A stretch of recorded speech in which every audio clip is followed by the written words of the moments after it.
Welcome back to Northwest City Politics in the Know with Juanita.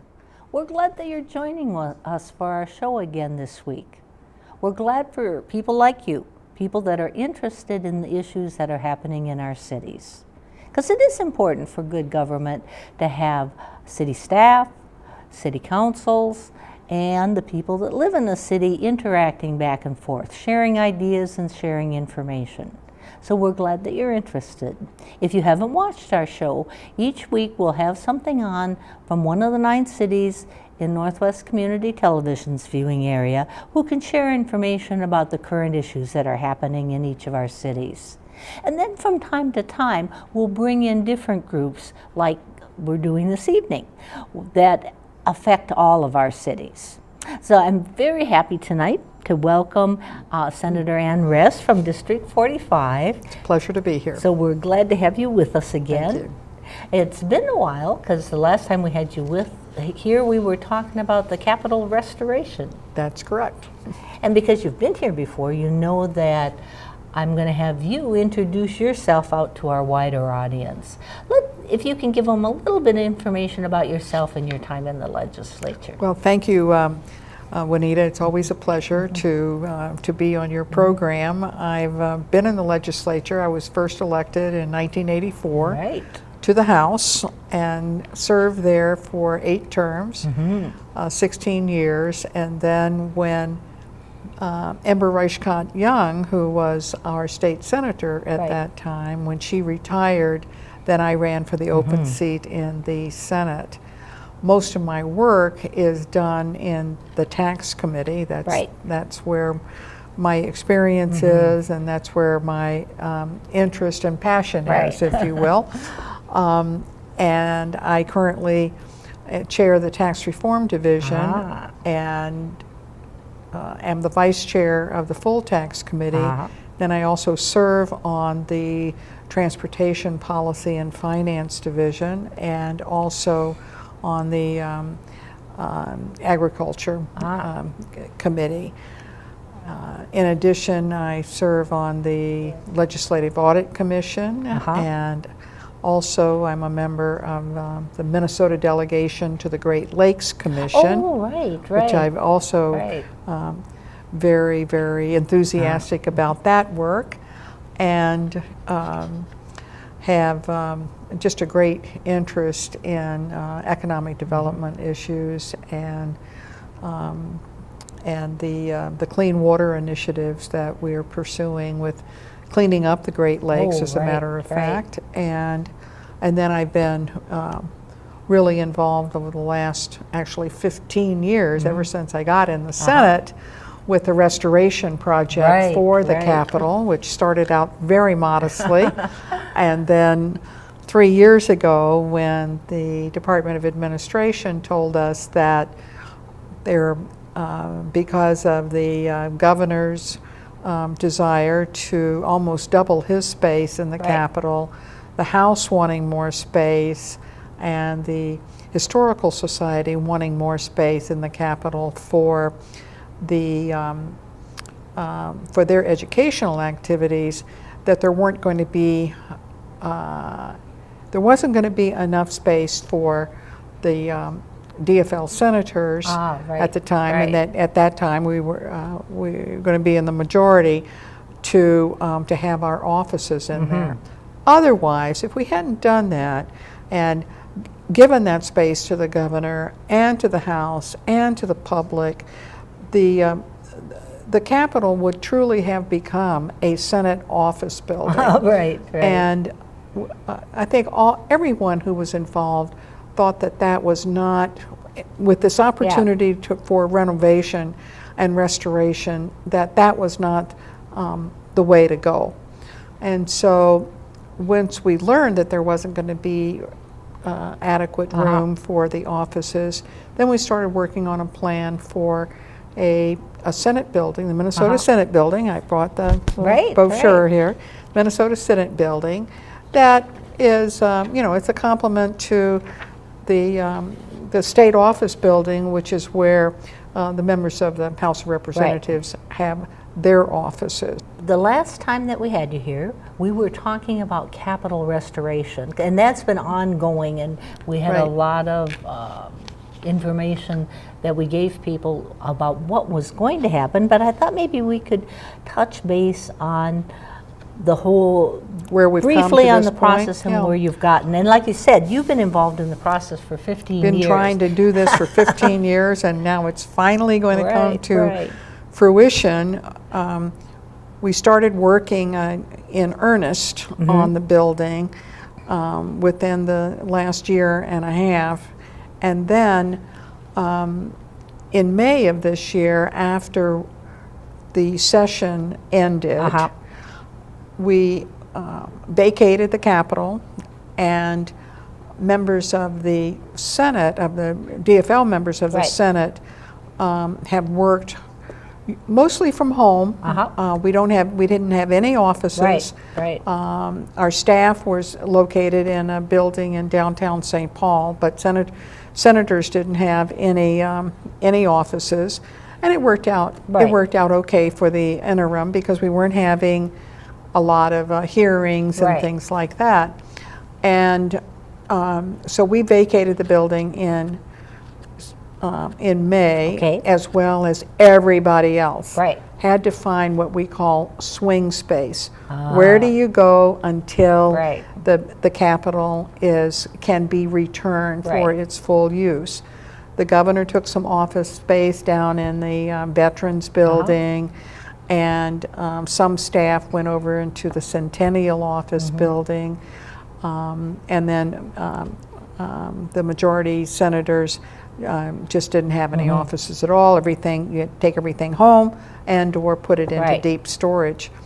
The Senate, knowing that we were going to have the Minnesota Senate building as our continued swing space, because we're not going to be able to get back into the Capitol until 2017, then we're using one of the larger of the three. There are three large hearing rooms.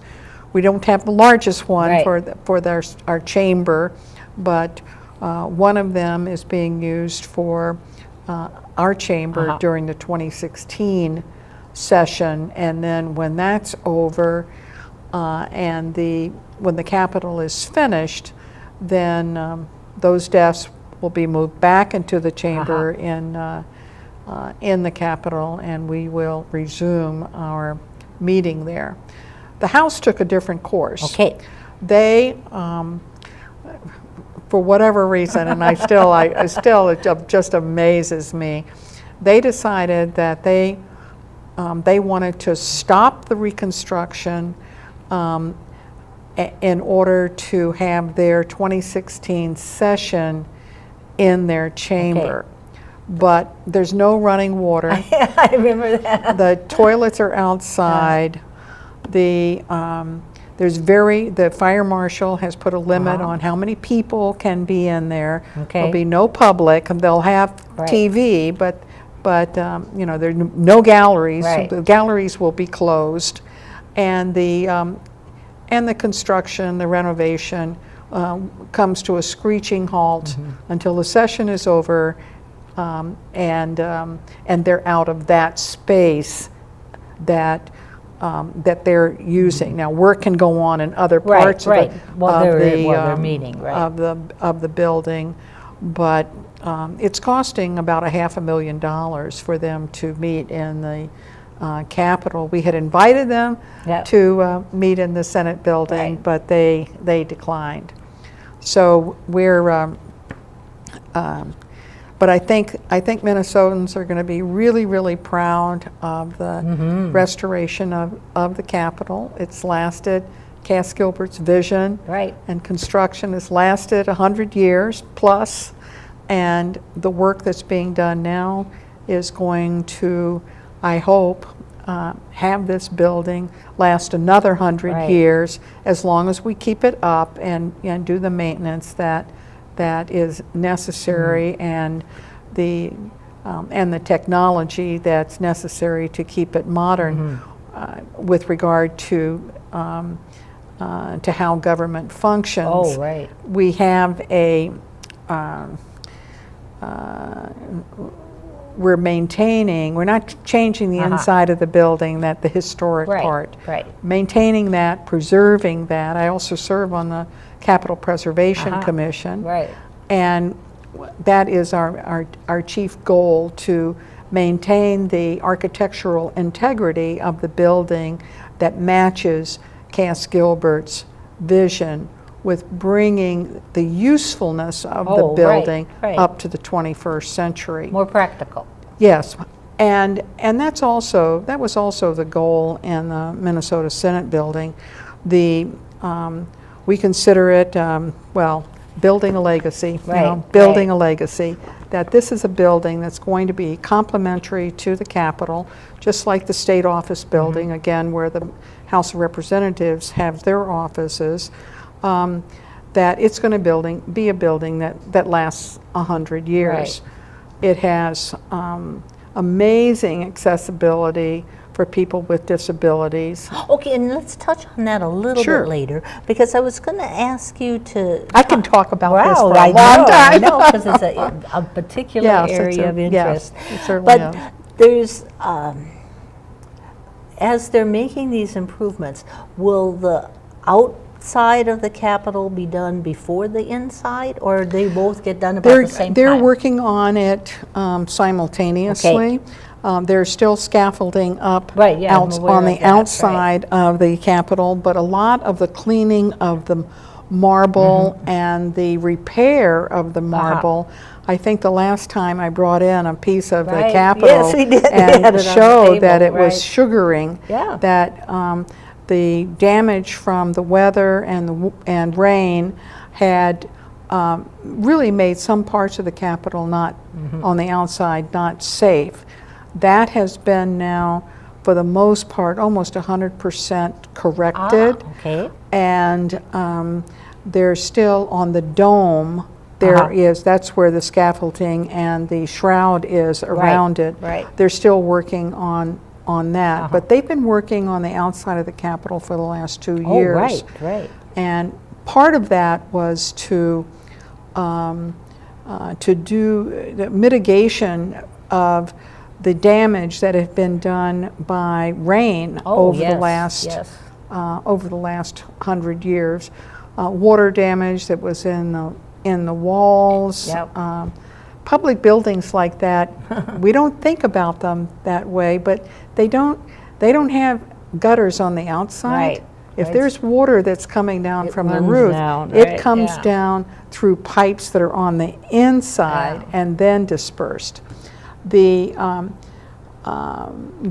water damage had been a problem ever since the Capitol was built in 1905, and there was severe damage within the dome itself, and so we've worked really hard. J.E. Dunn is the contractor there, worked really hard to make sure that it's now going to be watertight, and we won't have those kind of piecemeal fixes on places where there's been water damage, that it will be totally totally fixed. The same thing is true, by the way, of the Minnesota Senate building. The cost of the building is about $77 million. The parking ramp was another 13, and it's come in under budget. So we're really proud of that. Well, that's a good segue, because I thought we'll spend a little time talking about the Senate office building, because people will hear about it on the news and in the paper, but nothing's available to be seen until just, when did it open? Last Monday. Okay, because I know it's just very close. So just in January now here, and but it is open to the public, and the we welcome people. I'm planning a little bit later, but before session begins, to have an open house for the district, so that they can come and see, give them a tour of the building and the things that are there. It's a very green building. All the lighting is LED. We have a lot of natural light because we have windows that face the south. Oh, and we have these lovely views of the Capitol. But you know, the Capitol is sitting there. It's a beautiful building. There's no reason to wall it up and not let us look at it. So, so we're really pleased about that, and we're even considering, because it is under budget, of further energy efficiency, and the building is very energy efficient, of perhaps putting solar panels on the roof to even to use alternative energy as well as conventional forms of energy. So it's a high-tech building that's very, very accessible for people in wheelchairs or and disabilities. We have disability parking at the ground level. It's covered parking with an access tunnel to the Capitol and to the state office building. So once you park, you can come to our building, but you can then also access the tunnel system throughout the entire Capitol complex. So it'll be a lot easier for people. It's very user-friendly to people with physical challenges in particular. Now, what kind of change do you think the new Senate office building will bring to the legislative process itself? Well, right now the Republicans have declined to move into the Senate building, and so they now have two offices. They have one in the state office building where they were before, and then they have another one designated for them in the Minnesota Senate building. But once they move in, and I hope they'll make that decision sooner rather than later, but once they move in, the Senate, by and large, will all be in the same building, and we have not had that in the recent past. Certainly, it's only been the members of the majority party that had their offices in the Capitol, whether it was Republicans or Democrats, and then the minority party had their offices over in the state office building. And this is an opportunity for members of either party, both parties, to get to know one another better. I think it gives access to the public to be able to know where we are in a single building. Easier. And how much easier to go if they're lobbying on something. They can go from office to office, Republican to Democrat and back, and they don't have to, be in one place and say, "Oh, we have to go back to the other building." We'll all be in the same building, and I think that is the public is really going to benefit from that. Also, the hearing rooms are equipped for people who wear hearing aids, like I do, with a technology that allows people with hearing aids to hear only the voices of people speaking through the microphones. So all of the ambient noise and the noise from the hall and your neighbor's whispered conversation that you hear through your hearing aids, that's going to be totally done away with. All you will hear is what comes over the mic. And that is a growing tendency for all new buildings that have public rooms in them with microphones, intended to be hearings of some sort or another. That will also happen back in the Capitol when we move back there. But I'm really looking forward to the fuller participation. Well, it's been a little bit of a contentious issue between Sure. Senate, between the Republicans and Democrats. So I thought maybe we could get your take on that. Well, I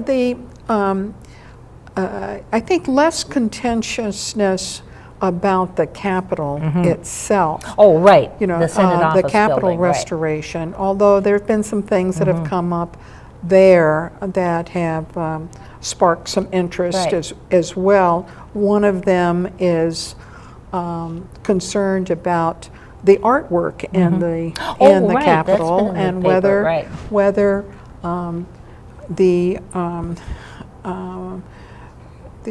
there's been concerns about the historical accuracy of some of the paintings and so forth. And I think one of the principle that's being followed there, that's being recommended to the Capitol Preservation Commission, is that the art that's in the Capitol is going to stay in the Capitol. Now, it may be that maybe a couple of the pieces need a whole lot more interpretation and explanation, and maybe they can be better, if they're movable, they can be better displayed in some other part of the Capitol other than where they are right now. A second big issue is, do we want to continue to use hall space throughout the Capitol for portraits of the governors? Oh, yes, Or do we want to do things like move the portraits of the governors that served up until the Capitol was built and put them in a gallery in one of the public spaces where the public can meet, rather than continuing to try and find wall space for them. The other thing is, that's been suggested, is in recent years they've gotten really large, and that we cut back down on the size of them, so that we don't have these mammoth portraits. They're still very interesting, the ones that are there, but that there needs to be some sort of standard. So certainly in the Capitol, that's been an issue that's gotten a lot of discussion. And then, too, the whole new Senate office building will give more hearing space for the public. That's true. This year, because we don't have the Capitol, we're going to be a little squished. But that will be, we'll still have hearing rooms in the Capitol and in the Senate building, and the three hearing rooms, when they're fully used as a hearing rooms, rather than one of them is going to be the Senate chamber, will hold over some 550 people.